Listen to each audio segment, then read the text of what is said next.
Okay, so I have a cookie here and we're gonna glaze this one with petals. So I can show you how I fill in the petals with my flood glaze, which is the one that is slightly thicker. So I have my bag here, piping glaze, which I am going to outline the petals with. I'm just cutting a hole in my bag. I'll show it to you. So it's about, I would say, I want to make it about a number 3 size. Okay, here we go. You know what? I'm gonna place the center of the cookie with a food marker. Sweet Sugar Belle. I like this color because it's light enough so it won't bleed through any lighter color that I have as icing. All right, so this is piping consistency glaze.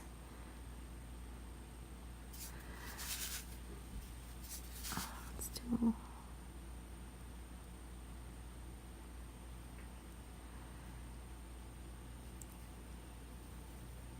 and you can see it's the one that's fairly thick.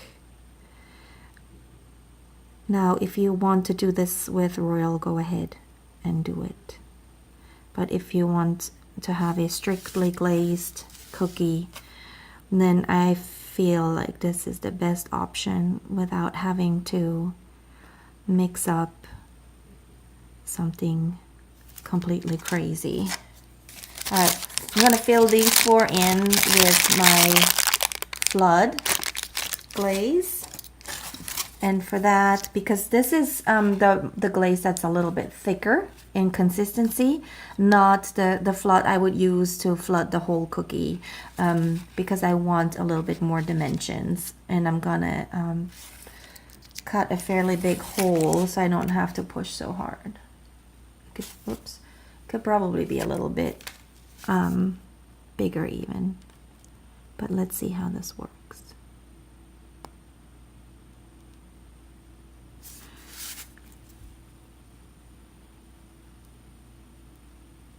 And if you do it right away, then your outline won't show so much.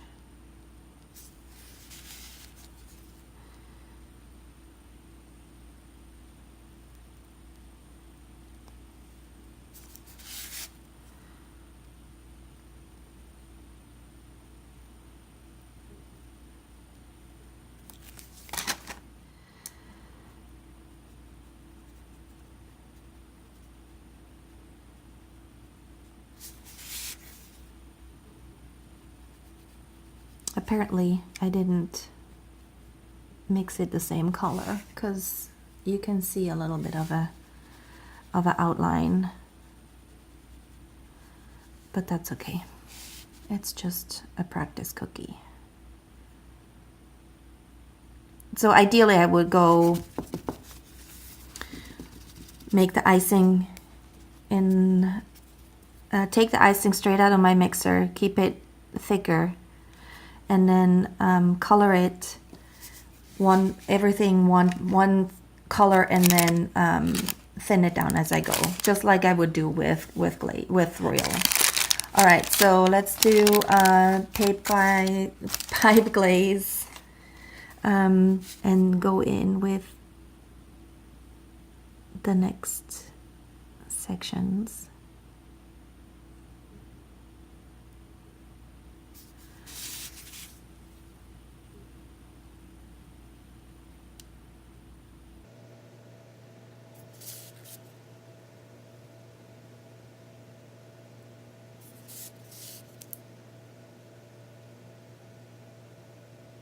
There you go. And again, flood glaze, go in right away and fill in.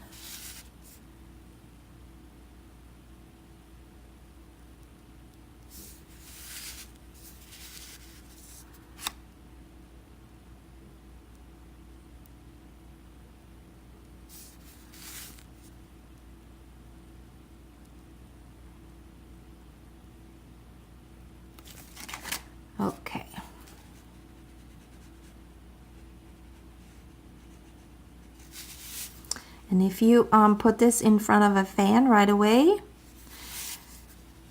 it won't have a chance to cave. Also, I try not to go in and stir it around from the bottom, because that will only cause more bubbles. I really just want to touch the top and smooth the icing over.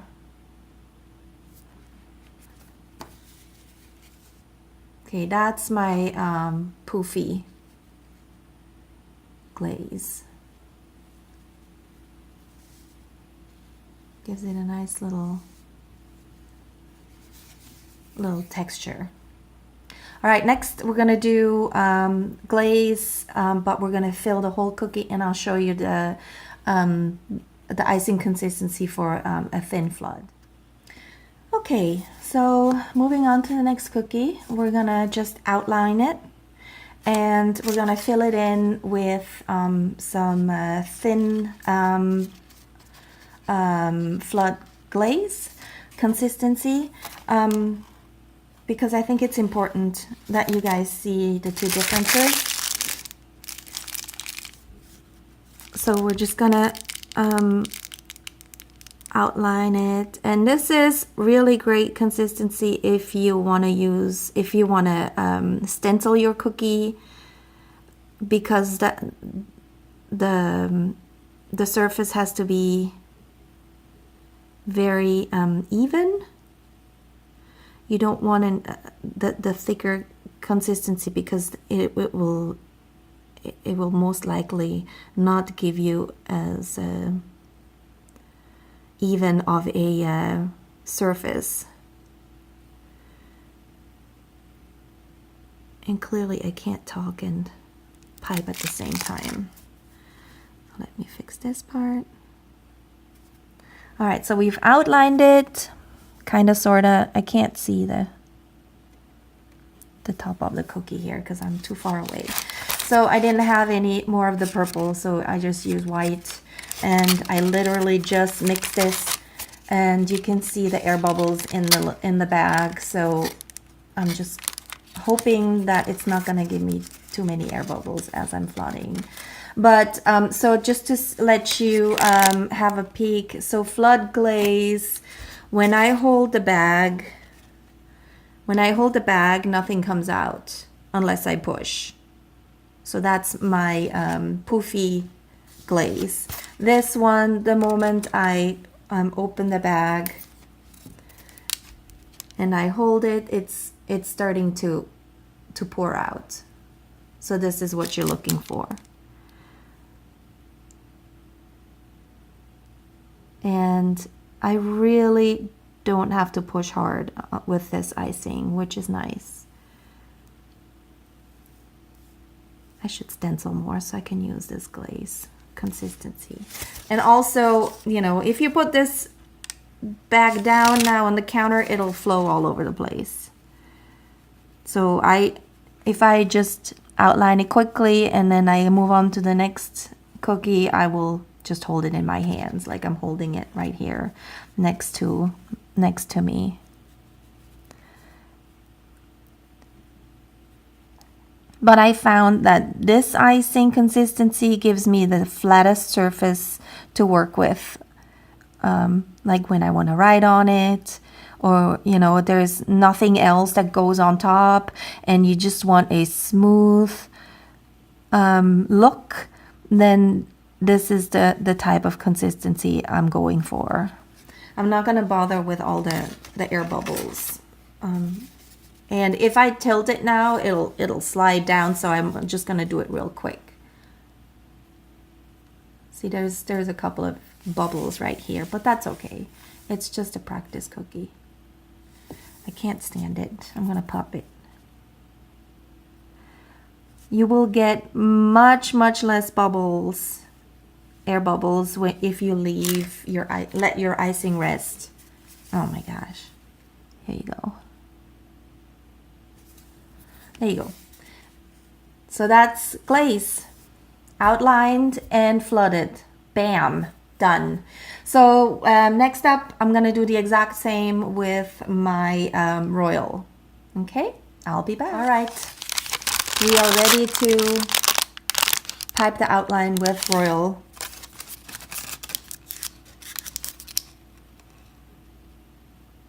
I'm just gonna cut a hole in the bag again and pardon the crinkly bags. All right, so we're gonna do, whoops. I'm gonna have to find the middle here, otherwise it's gonna be all wonky. There you go.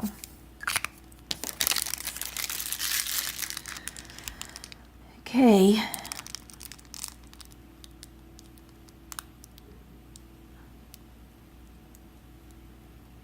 So this is fairly stiff icing. Some of you use the same consistency to outline, which is totally fine. And because it's royal, I don't really have to wait. I can go right in. Whoops. The cookie's so far away from me, I can't really see what I'm doing.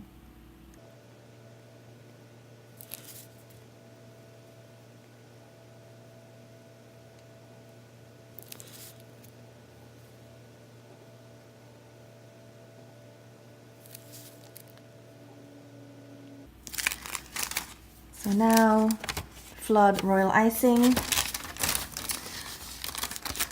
And I purposefully left it a little bit thicker so I can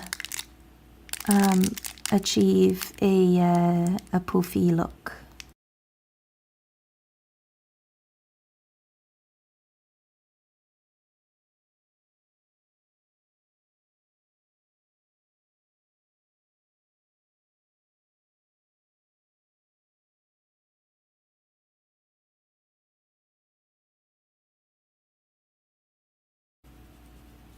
There you go. That's okay, huh? All right, so let me bring the glazed one.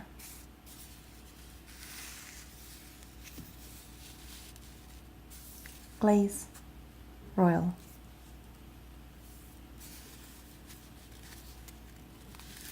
I don't want to tilt the glaze one because it's gonna move and then I'm gonna get cracks. There you go.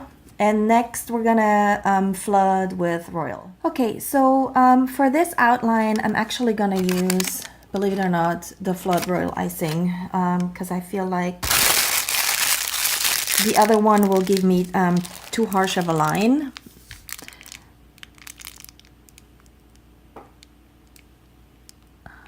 So we're gonna just outline it with that so it can blend in.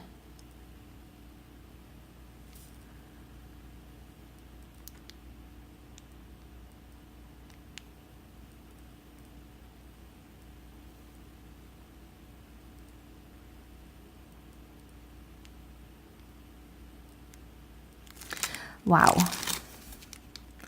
I did a bang up job, didn't I? All right, sometimes I use just cheap sandwich bags, zip top bags, especially when I use the thin icing consistencies. And for this purpose, you know, I didn't want to use one of my precious bags. So this again will just pour out of the bag immediately. So this is a thinned down royal icing. And I decided that I was gonna do it in white too, just so that once they're dry, you can see the difference in how they look.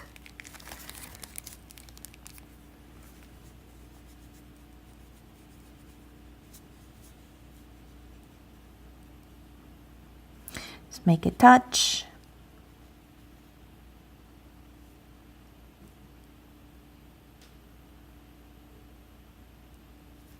And done. All right, let me give you the comparison.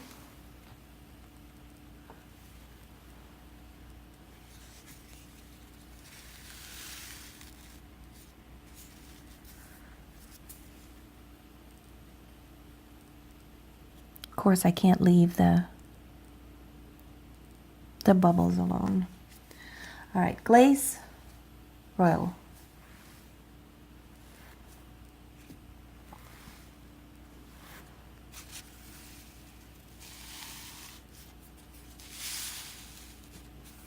Glaze Royal.